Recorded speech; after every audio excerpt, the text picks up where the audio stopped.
All right, this song is Middle of Nowhere. It's actually about being from Indiana. A lot of country songs are written about being from the middle of nowhere, but it always talks about the South, you know, Georgia clay or cotton. And I didn't grow up with, our mud is brown, it's not red. And there's no cotton, but there's corn. So, you know, I just figured, you know, not everyone grows up in the South, so we needed our song from being from here. But then I needed to expand it, obviously, or no one will ever hear the song if you just talk about being from one town. But there's a whole lot more flyover zone than there is cities in this country. So it's called Middle of Nowhere. It's on my album Strangers, Stages, and Cheap Hotels.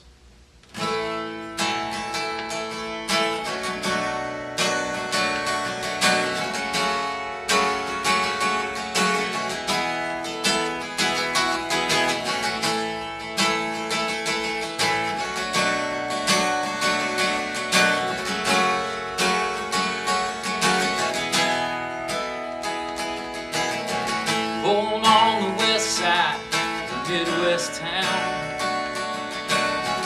Indiana boy, without a doubt. Raised on the banks of the Ohio, skipping rocks to see how far they go. We spent our weekends down at the river camps, slapping love and living wrong and never coming back. So we didn't know much, we knew that life was good, love was true. We ran innocent and wild, we were lost and we were found, young and strong, standing tall. First kisses and alcohol every Friday night. That bonfire light in the middle of nowhere.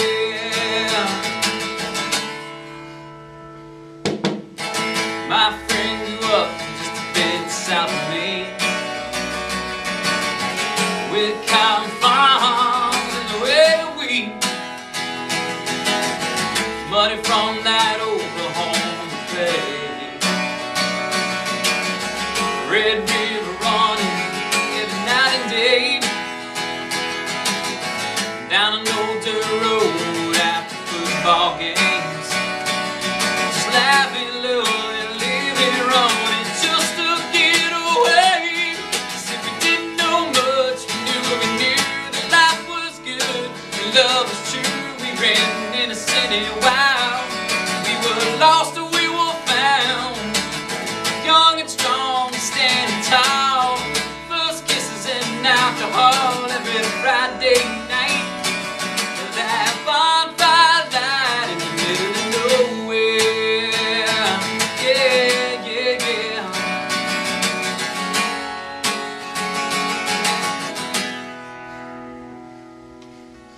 Most of us are from the coast, we come from places you don't know. That's where we come home. We didn't know much, we knew that life was good, love was true. We ran innocent and wild, we were lost and we were found, young and strong, standing tall. First kisses and alcohol every Friday night. But that bonfire light, when night moves is your favorite song, you dance with the girl all night long, just praying it would last. Now that song takes you back where you had the same friends that you started school, grew up with and broke every rule, fumbling through this life every Friday night in the middle of nowhere. Yeah, yeah, yeah, in the middle of nowhere.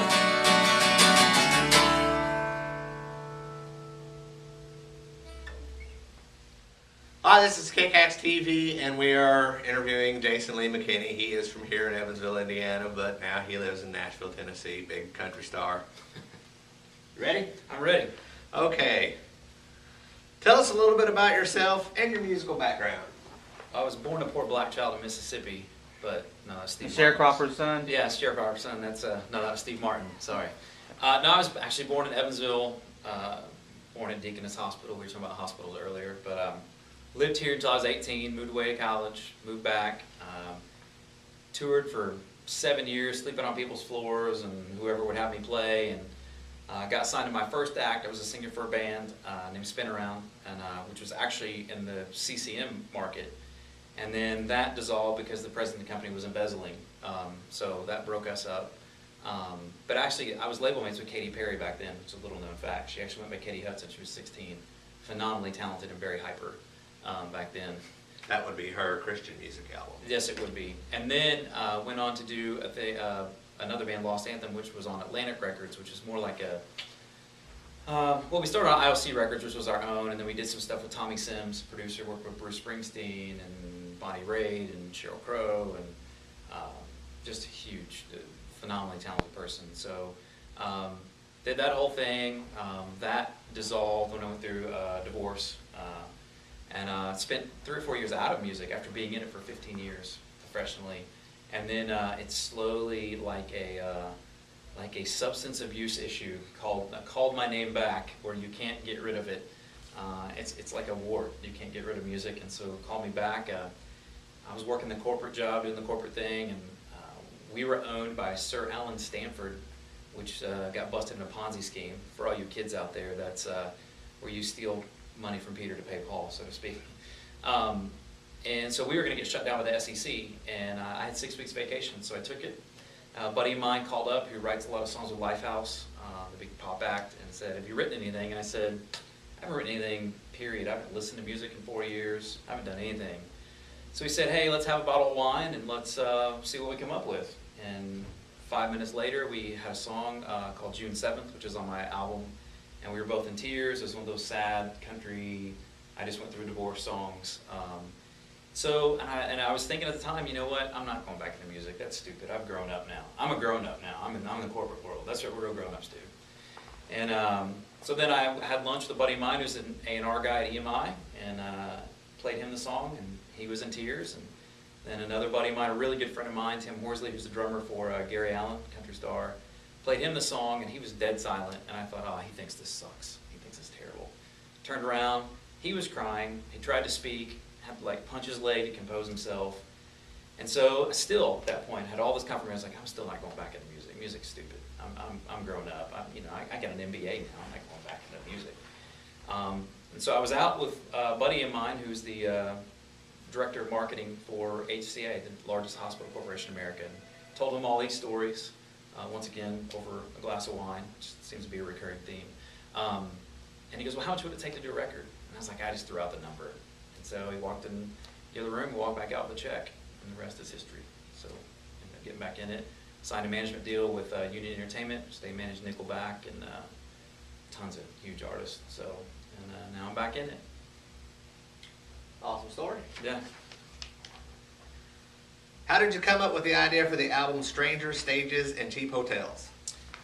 That's pretty interesting. I have twin 16-year-old sons, and they've decided they're going to be rock stars.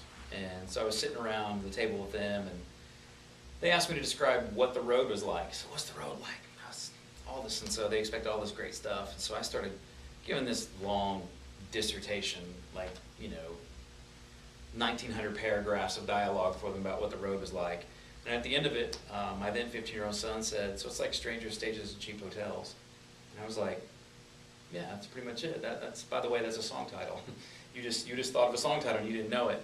And really, the whole song is about how when I stepped away from music, I got a lot of bitterness towards it, because as good as it is, I think the quote from Sheryl Crow is, "I'm miserable 23 hours of the day, but that 1 hour when I get on stage is worth all the other 23."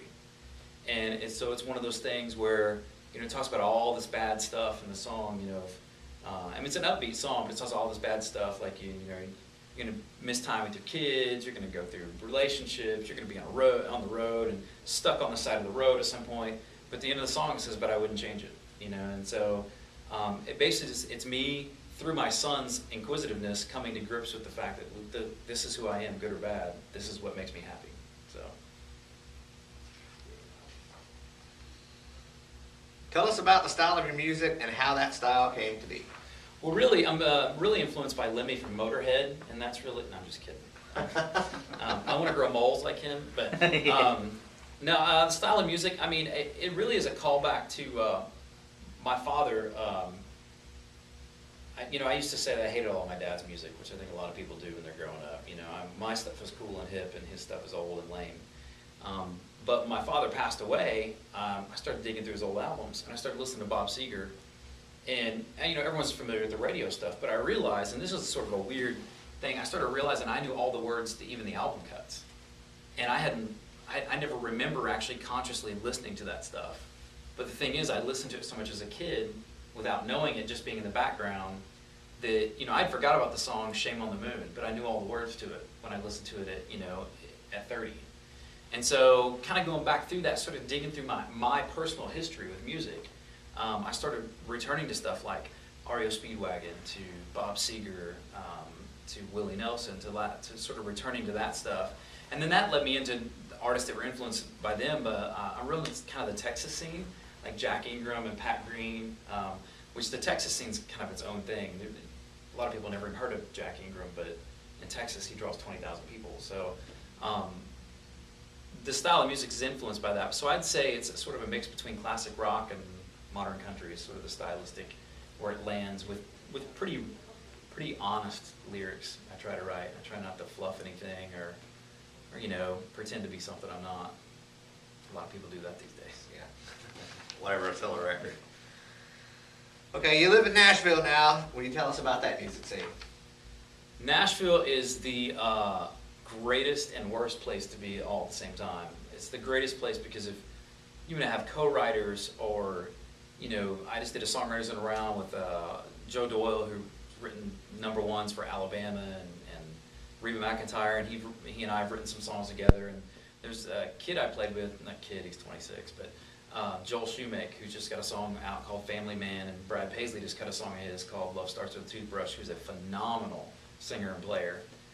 So it's good on that side of things, that if really to stimulate your creativity and to be around other creative people who are truly good, it's fantastic. But the guy that sold you your shoes or your steak the night before is probably the best thing that ever hit his hometown, and he's selling you a steak or shoes, and so supply and demand, the old economic rules apply in Nashville, and there's a lot of really talented people who never make a living at it, and that's the unfortunate side of it.